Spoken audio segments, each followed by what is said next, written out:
कर्नाटकातील उत्तर कन्नड जिल्ह्याचे खासदार अनंत हेगडे यांनी संविधान दुरुस्तीसाठी 2/3 मतदान आवश्यक आहे, यासाठी भारतीय जनता पार्टीला बहुमताने विजय करा अशा पद्धतीचे वक्तव्य केले। संविधान बदलाची त्यांची भाषा देशहिताविरोधी आहे। संविधान बदलणे हे देशाचे विघातक शक्तींचे प्रयत्न आहेत असे सांगत संविधानाच्या बाबतीत आक्षेपार्ह वक्तव्य करणाऱ्या खासदार अनंत हेगडेवर कठोर कारवाई यांच्यावर करावी अशी मागणी बुलढाणा जिल्ह्यातील विविध राजकीय सामाजिक संघटनांकडून जिल्हाधिकारी यांच्या मार्फत राष्ट्रपतींकडे करण्यात आली आहे। यावेळी खासदार हेगडे विरोधात जोरदार घोषणाबाजी करण्यात आली। MCN न्यूज मराठी करिता प्रमोद मिश्रा, बुलढाणा। आज काय नेमकं निवेदन सादर करण्यात आलं? काल 10 मार्च रोजी कर्नाटकचे भाजपाचे खासदार अनंत हेगडे यांनी भाजपाला 400 जागा निवडून द्या आणि आपण संविधानामध्ये त्या ठिकाणी बदल करूया अशा प्रकारचं वक्तव्य केल्यामुळे आज बुलढाण्यातील सर्व सामाजिक संघटनांच्या माध्यमातून त्यांचा निषेध म्हणून जिल्हाधिकारी यांना निवेदन देण्यात आलं।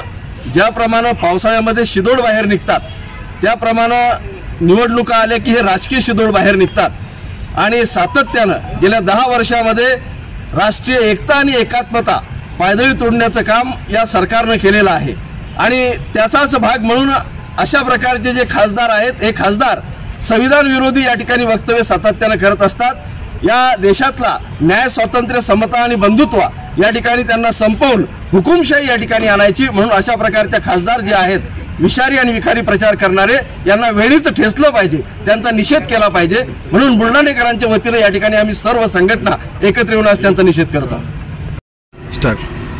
आज राष्ट्रपती महोदयांना जिल्हाधिकाऱ्यामार्फत अनंत हेगडे जे BJPचे आणि RSSचे त्या ठिकाणी कार्यकर्ते आहेत, खासदार आहेत विद्यमान, त्यांनी जे स्टेटमेंट केलं की आम्हाला 400चा आकडा ह्या देशाने या जनतेने द्यावा लोकसभेमध्ये जेणेकरून संविधान बदलण्यात येईल।